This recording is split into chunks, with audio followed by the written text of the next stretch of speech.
Hello, everyone, and welcome to this crash course in Upstream Innovation.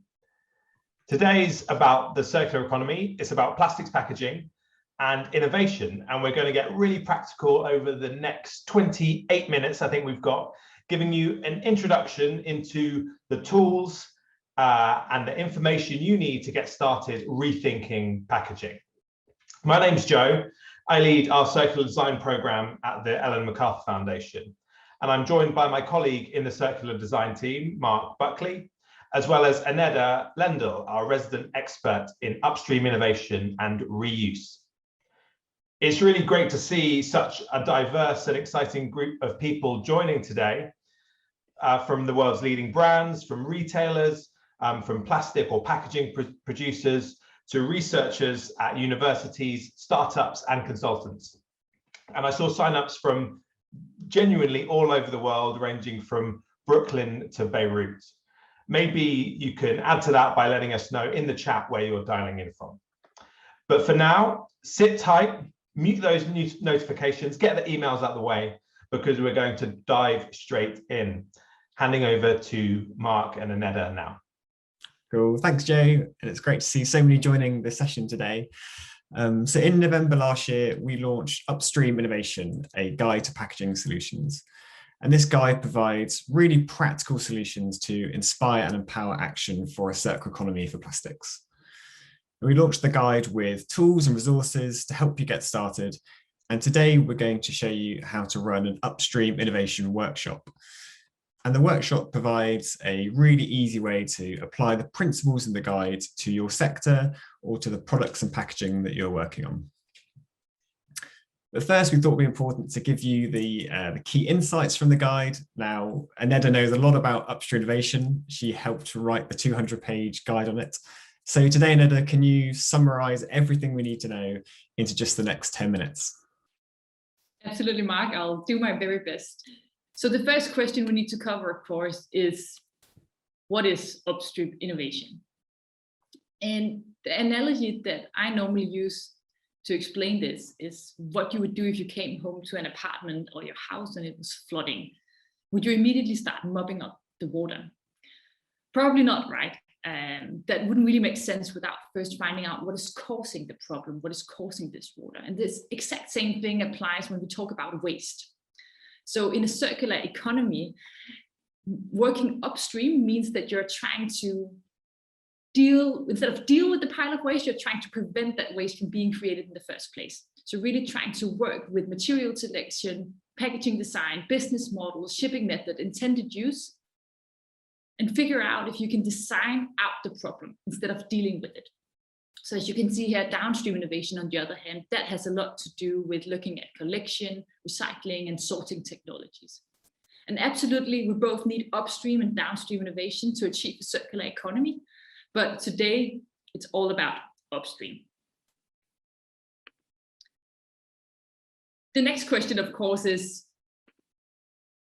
why should you then be looking into this? And we identified at least 6 reasons why. So as I just said, this is the most efficient way of tackling plastic pollution because you're designing out the problem.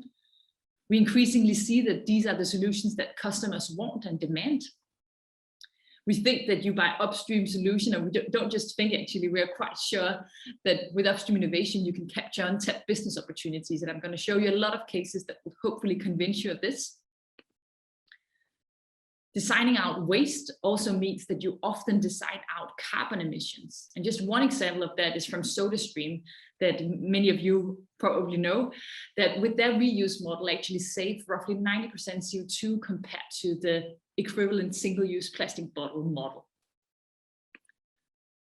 Upstream innovation will also get you ahead of the changing regulations that we're seeing around the world, basically, that are challenging companies and brands to deliver, or to at least change the way they currently deliver packaging or products in single-use plastic packaging.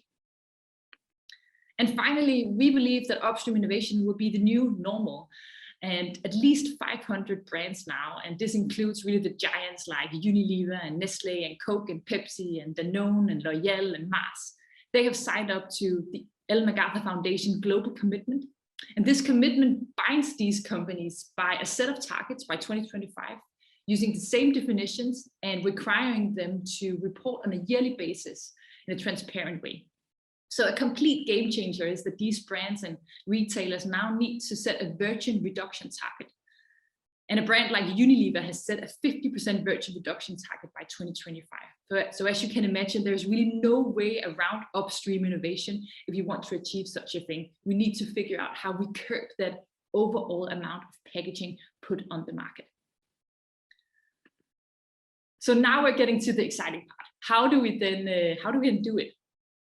The first thing we want you to do is to change your mindset. We have created what we call the upstream innovation mindset. And it's really here to make it clear that we need to go beyond these incremental packaging improvements that has been the dominant way of working with packaging in the last decade.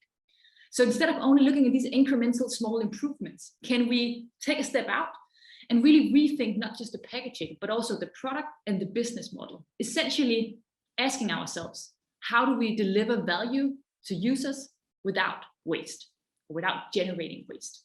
And this is what we want you to challenge yourself to do. We can apply this mindset to 3 circular economy strategies, as we call them. So we're looking at elimination, reuse, and material circulation. And we're going to start now by getting a little bit of a deep dive into the first strategy, so where you should absolutely start your efforts: elimination. Elimination is about more than just all the boring stuff that you normally know, like banning straws or banning plastic bags. But it can be quite simple, actually, like just eliminating what's right in front of you. Like often retailers, they have this film around multi-buys or around cans. And Tesco was one of the retailers who figured, actually, that film doesn't serve a purpose, doesn't serve a function. Let's just eliminate it. Another example comes from Nestle, and they figured that that little plastic bottleneck tear-off that were around the bottle, similarly, didn't really serve a function. They could inform the consumers to listen for the click when they opened the bottle. And that little click was the reassurance that the bottle had not been opened, so the tear-off was not necessary. They eliminated it. This is the direct elimination, but sometimes elimination also will require innovation. And some examples of that are coming here. So here we're looking at Nutclair, who created these edible blobs. They are made from renewable seaweed, and they replace the sachets that we all normally use for things like ketchup and shampoo if we're looking at the takeaway industry. And they're normally unrecyclable and often end up as waste. So this new thing has been tested with in the UK with Just Eat. And 91% of the consumers who tried it, they're saying that it's actually easier or as easy to use than the regular sachets.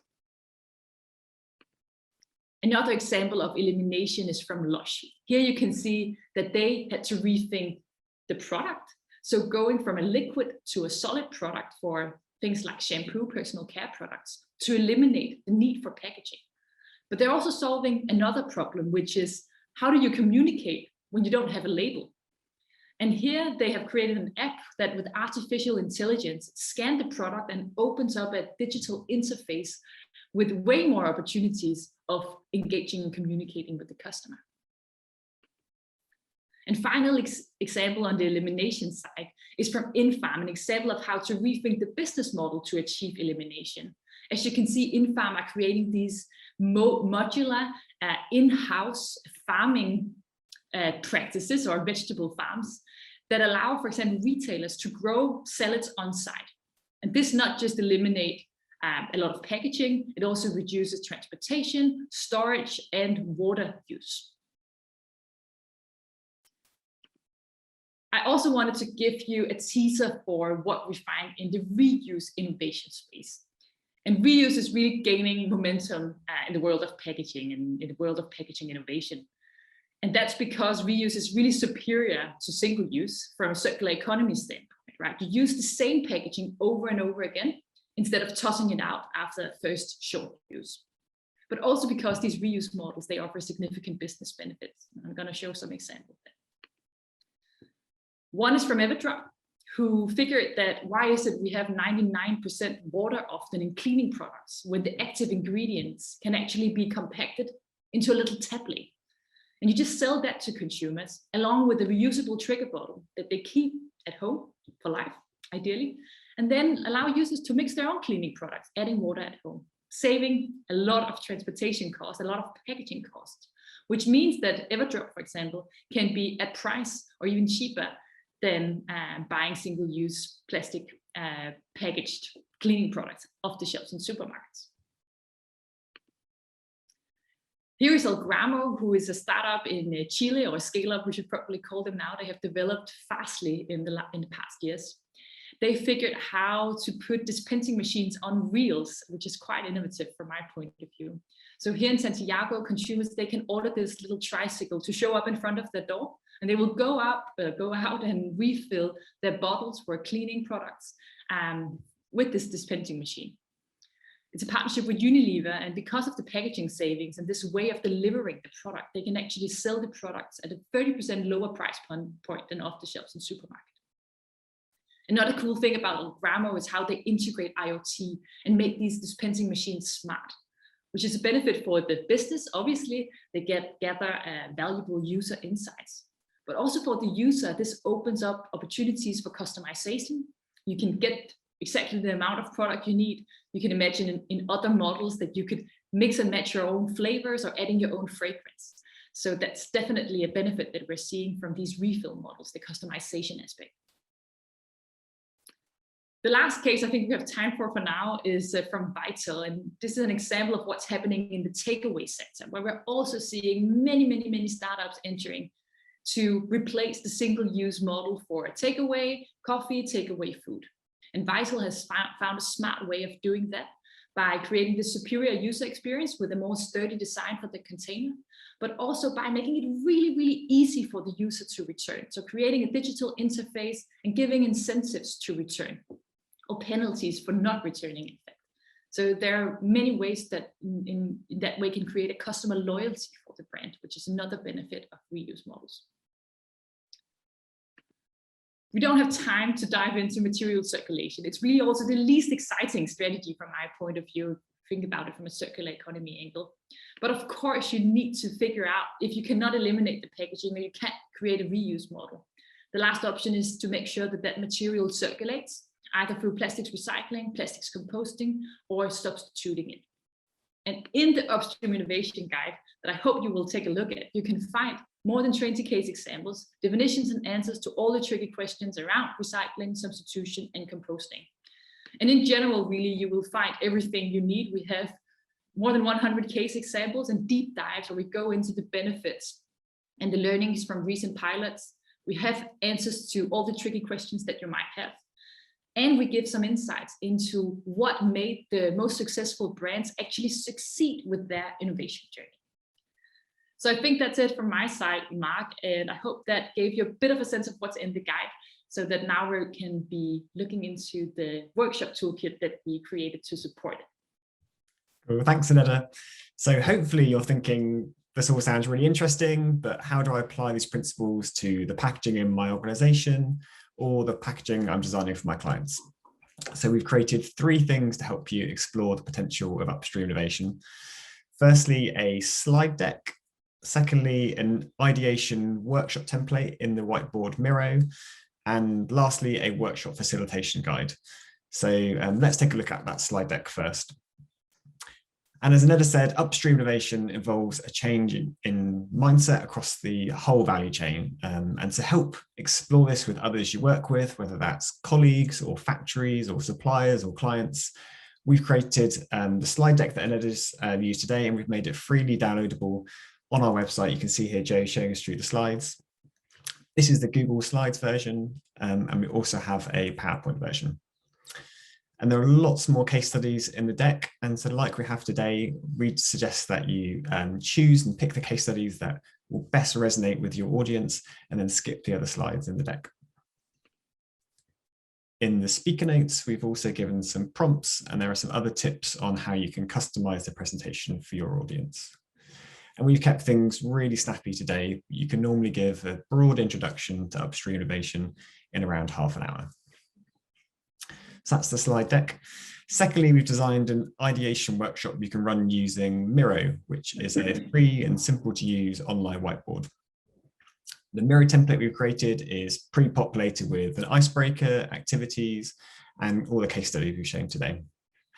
And in a 3-hour workshop, you can create over 100 ideas for a product or a range, and then there are activities in there to help map and prioritize those ideas to whittle down to 3 initiatives.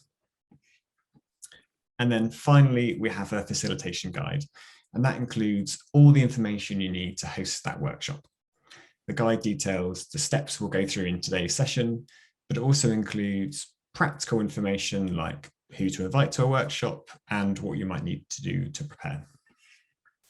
So don't worry about taking notes when we're going through this today. Everything you need to know, all the tips and tricks are all included in that facilitation guide. So let's jump back into the second resource and take a closer look at the Miro board.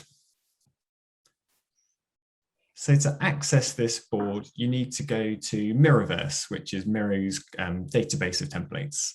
And you just need to click Use Template and then make a Miro account if you haven't already got one.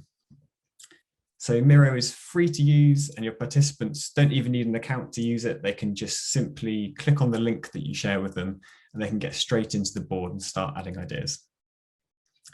We'd recommend using Google Chrome for Miro, as it seems to perform best in Chrome, but any browser will be fine. And I'm sure working remotely, many of you have become familiar with Miro or similar platforms like Mural. It's pretty simple to use, but it can be a little daunting at first if you haven't used it. So when everyone opens the link, they will land on this Getting Started with Miro frame. And participants of a workshop will need to learn just 3 simple functions to get going with Miro. So they need to be able to zoom in and out, which you can do with your scroll wheel, or there's a plus and minus in the corner. They need to be able to create a sticky note, and you can choose this from the left-hand toolbar and click on the board to make a post-it note. And then lastly, they need to be able to add an emoji to a sticky note, and this is how we vote in the workshop. And you can choose this in the toolbar that comes above the post-it note, and you can pick your favorite emoji. And it really is as simple as that. If you can move around the board and add a sticky note, you're good to take part in a workshop. And if you haven't used Miro before and you're looking to facilitate a workshop using these free tools, then there's other tips in our facilitation guide to help you with that. And here there's an icebreaker. So if you're facilitating a session, you can see if anyone's struggling using Miro. And at this point, you can also share your screen so everyone can see what's happening. And we should just say that we've used this with dozens of companies, tech savvy or not, and it always works. We've seen people who have never used Miro before go on to then host a workshop. So I'd encourage you to go and have a play and see how easy it is for yourself. So next up in the Miro board, we have links to all the other assets around Upstream Innovation, including the presentation slides we use today, our full case study library, and our YouTube playlist. And then next up, through lots of testing and iterating, we found there was a need to set up a group with a real common understanding and purpose of running a workshop and what you might get to reach by the end if you run one. So this graphic may be useful to explain that the workshop is just a small part of the creative process, and there'll be many steps afterwards to reach palatable solutions. And if you're running a workshop, you might also be skipping some of the initial research and inspiration that you'd normally do in a kind of creative process. And it's fine to explain that it's good to go back and do more of this after a workshop. So next up, we've got the Upstream map. Yeah, thanks, Mark. So we created this Upstream Innovation map to give you and the participants you might invite to join you in a workshop a full overview of these 3 Upstream Innovation strategies, the hierarchy between them, but also all the submodels. And we found that this overview can be really useful for you to establish a common sense of where you are, but also just to know, how things are connected to each other. So when everyone is comfortable with Miro and you have a common sense of what you're focusing on, we're moving into the activities. The first activity that we created is called Everything on the Table, and it's great to get everybody a bit loosened up. So it's particularly useful if you're going to focus on the elimination strategy in the workshop. It has been designed so that you can get to grips with the essential functions of the current packaging item. So you add an image to the board. It could be anything, like a water bottle as we have here. And then you ask the group to dismantle it and add sticky notes to all the different components that specify which function that packaging item has. So this can be protection, containment, convenience, communication, or efficiency. And getting all these choices on the table will allow us to then reevaluate what's really necessary and reimagine not just the packaging, but also the product and the business model for upstream innovation. I think, Mark, let's just move on to the next exercise because we're also a little bit tight on time. Cool, yeah. So the next bit is the exciting part, really, where we start generating ideas. And to do this, we're going to use these strategy cards. And here's just a few, but there are around 40 in the set in the Miro board. And each card provides a possible solution to how we might rethink the product, the packaging, or the business model. And the questions below on the cards are there to kind of stretch your thinking and encourage more and wilder ideas for solutions upstream. And there's a little bit of prep to do before the workshop to get the most out of this activity. So firstly, you need to pick a strategy or a strategy you want to explore. And we've created a space for each of these in Miro. And then to use the strategy cards, you need to first create some how might we questions to help focus the ideation. So take your brief or choose a product category or a problem you want to solve, and then frame that ambition as a how might we question. It's up to you how wide or how narrow you make that question, but think what will be useful to help steer the group in ideation. And we'd recommend one or no more than 2 questions for a 3-hour workshop. The example we have here is how might we scale up a reuse return on the go solution for takeaway in Europe? And once you've got your question, you can add it into the box we've made in the Miro board. Once you've got your how might we question, then take a look at the strategy cards and pick out the cards you think will best help answer each of your how might we questions.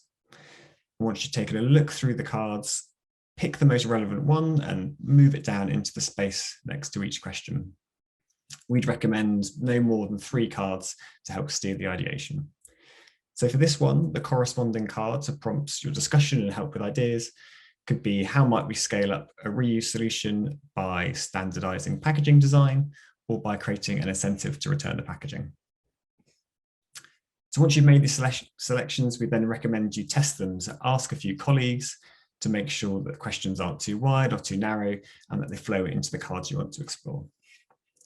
Once they're set up, you're ready to go. So there's instruction frames to the left of this board that explain how to run the activity, but essentially come up with lots of ideas in silence to start with and stress that this isn't the time to second guess your ideas and that you're going for quantity at this stage. If there is cynicism about an approach, then leverage the case study which the card's connected to, and you can encourage participants to add images to the board with a simple drag and drop in Miro. And as ideas are being added, it's the job of the facilitator to group and move similar ideas together. And this will be really important for the next stages when you come together and look through all the ideas, review them, vote on your favorites, and then discuss them. So Neda, we've maybe got 200 ideas, we've voted on our favorites. What do we do next? Yeah, so next up is prioritizing and mapping these ideas against some axes. And this is definitely the most difficult and hardcore part of such a short workshop because people will not feel ready for it for sure. But encourage the participants to try to rank their ideas on this axis that you see in terms of impact, first of all. So from high impact to low impact in terms of waste prevention. And then next up is mapping them in terms of ease of implementation. So from easier to achieve to harder to achieve. And once you've done that, there is guidance in the facilitation guide on how to do the final voting to identify 1, 2, or 3 initiatives that you might then want to explore further. And then there's the last step if you want to take your ideas that you've developed beyond kind of a few words on a sticky note. And we suggest that you break out into some smaller groups for maybe 15 minutes or so and try and crystallize the essence of the idea in a little bit more detail. So here you can sum up what the idea is in a sentence, or who the audience is, and what makes the idea exciting. And when after your 15 minutes, once the group comes back together, this is the chance to drill into each idea and think about some of the strengths and potential barriers. So each breakout group should present this kind of back of the envelope idea, and you can then capture the feedback and build on the concepts in the Miro board. And then finally, at the bottom of these frames, you can think about what are the 3 things you could do to achieve in the next 2 or 3 weeks to progress that idea, whether that's setting up an internal meeting with a designer or reaching out to an external partner. We should say that it's unlikely by the end of a 3-hour workshop, you'll have some kind of fully fleshed out and thought through concepts. But more, we've designed this tool to kickstart the process and a conversation about what we can do to capture the opportunity of looking upstream for solutions. Exactly, and we actually found and have been quite amazed about the energy that is in this workshop. So we've tried it a couple of times now, Mark and I, and we're seeing that just with half a day and a diverse group of people, you can come to some really cool ideas and some cool pilot ideas. And also, more importantly, it's a really good way just to get a sense of what's in the Upstream Innovation Guide and become more comfortable with this mindset and this content. But we would, of course, love to know, before we're closing down today, what you're taking away from today's session. So we're just going to launch a final poll to get your feedback. And please be honest with us here. We absolutely would love to know what you're taking away and if this has gotten you any closer to do upstream innovation. But while you're voting, maybe, Joe, you can wrap us up. Thanks, Annetta and Mark. Half an hour has really flown by. Thanks for joining us for this session. So with the slide deck and the activities in Miro, you can apply the Foundation's latest thinking to any plastic packaging in your portfolio. The activities in the workshop will really push your team's thinking to create many divergent ideas in a fast and engaging way, as we've seen with a number of businesses, with questions on the strategy cards that prompt new ways of thinking. And at the end, you can quickly prioritize to reach those 3 initiatives that you might want to develop further. And most importantly, please remember that all these resources that we've shown are free, and we want you to use them and to customize them as you see fit. So please do go and check out the resources. All the links are in the chat. And we'll also be sending out an email after this session with all the links you need and ways that you can engage with us and with the Upstream Innovation team in the future. So once again, thank you so much for joining and taking part today.